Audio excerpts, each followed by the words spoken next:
Good morning, dear students. This is Pratap Hegde taking Monetary Economics class for BCom third semester. Dear students, today we are going to study about two different theories that try to explain the value of money. These two theories try to explain how the value of money is determined and what are the determinants of value of money. In the theory of value of money, the two important theories are: first one, the cash transactions approach, and the second one is cash balance approach. The first one is cash transactions approach and the second one is cash balance approach. Today we are going to study about the first theory, that is cash transactions approach. In this theory, Professor Irving Fisher, a well-known United States economist, tries to explain how the value of money is determined, or what are the determinants of the value of money that try to change the value of money, that determines which increases the value of money or the determinants which decreases the value of money. So the Professor Irving Fisher was of the opinion that the money is demanded in order to purchase other goods and services. Money is not demanded for its own consumption or its own self, but money is demanded in order to purchase other goods and services, because money acts as a medium of exchange, isn't it? So money is demanded for purchasing other goods and services, not for the consumption of money itself. So according to him, the value of money is determined on the basis of the total quantity of money supply and also the total volume of goods and services traded. According to him, the value of money is determined on the basis of the total supply of money in the economy, the supply of money, and also the total quantity of goods and services traded or exchanged in the economy during a given particular time period. So I think it's clear. According to him, the value of money is determined on these two things. In order to explain that, in order to explain his theory, he propounded a formula named MV is equal to PT. MV is equal to PT, where M stands for the quantity of money.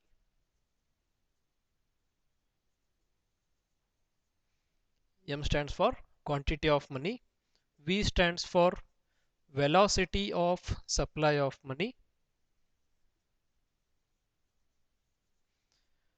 Velocity means the speed of the circulation of the money, or in exact terms, velocity of money is the average times a currency note exchanges hands of the people in a given time period. So that is called as velocity of supply of money, or it is the speed of circulation of money in general sense.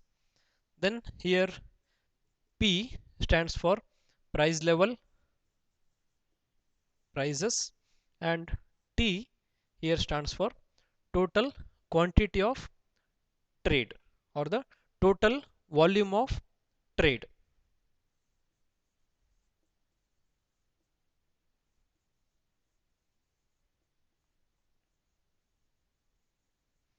So in general sense, M is quantity of money, V is velocity of supply of money, P is price level, and T is the quantity of total trade. And in this sense, MV becomes total supply of money. MV becomes total supply of money. And PT becomes total value of, or the total money value of all the goods and services traded.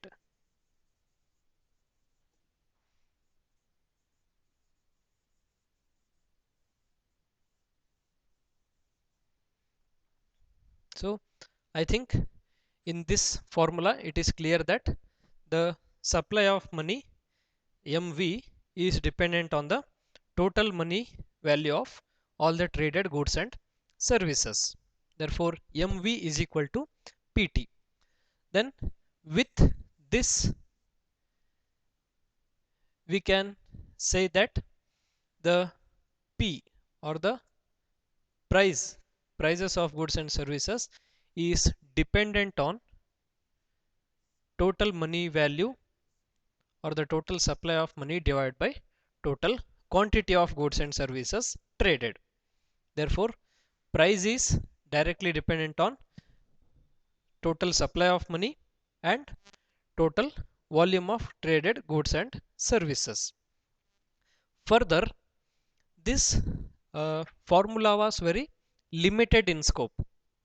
So this formula did not cover all the other kinds of money that were prevailing in the money market. That's why Irving Fisher upgraded his theory. Irving Fisher completed his theory with certain modifications in his theory over time period. So according to the modifications, MV plus M dash V dash equals PT, where MV and PT, the full forms are already known to us. Now what do you mean by M dash and V dash? M dash refers to the total quantity of bank money.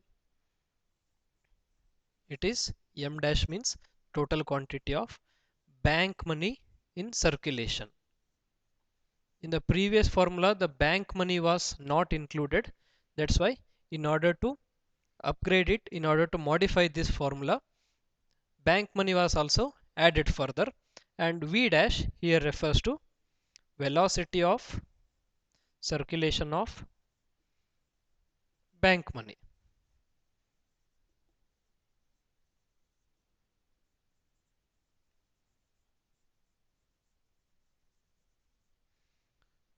So the previous formula was MV is equal to PT, and the upgraded version of this formula was MV plus M dash V dash is equal to PT. This formula can also be written as P is equal to MV plus M dash V dash divided by T. So these are the important formulas that try to explain the value of money, how the value of money is dependent on the total circulation of goods and services and also the total supply of money. So according to him, the total price level or the value of money is dependent on the supply of money in the economy. According to him, if the supply of money is increased, then the price level or the value of money is also, the price level increases as well the value of money decreases simultaneously. So the prices of goods and services increases proportionally towards the increase in the total supply of money. Is it clear? The supply of money is directly related to or directly is a cause to increased price levels. So what happens when the general price level increases? When the prices of goods and services increases, the purchasing power of money decreases, and that's why the value of money also decreases. So when the supply of money in the economy decreases, price levels also decreases, and in turn the value of money increases. Therefore we can say that the value of money is inversely proportional to the supply of money. When the supply of money increases, value of money decreases. When the supply of money decreases, the value of money increases.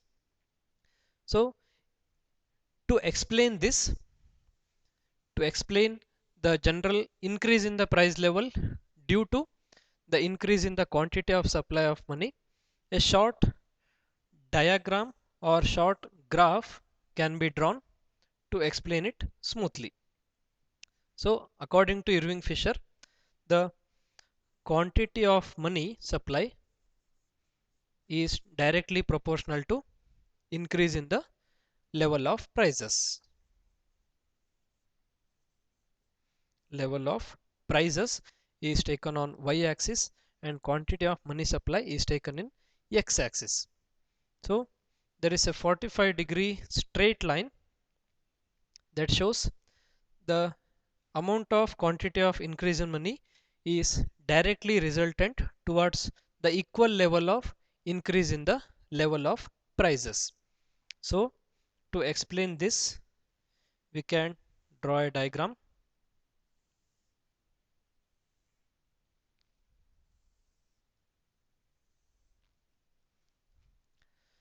These lines say that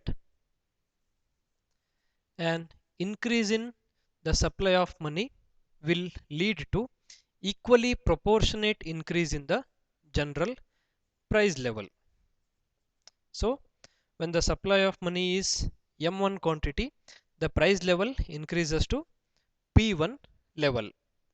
When the supply of money increases to M2 quantity, the price level also increases to P2 quantity. And when the supply of money or the quantity of money of circulation in the economy increases to M3 level, the general price level will also increase to P3 levels, and vice versa. If the supply of money decreases to M2 from M3, then the general price level will decrease to P2 from P3 levels. And if the supply of money decreases to M1 from M2, then there is also a lower change in the level of prices. The price level will decrease to P1 from P2 levels when the supply of money is decreased. So from his theory, we come to know that the quantity of supply of money is inversely proportional towards the value of money. If the supply of money increases, the value of money decreases because there is a increase in level of prices. So when the purchasing power of money is reduced, we can say that the value of money is reduced. And when the supply of money is decreased, the price levels also decreases, but in turn the value of money increases. So these two are inversely proportional, as we can see. So that's all for today's class. Let's continue the next theory in the next classes. Thank you.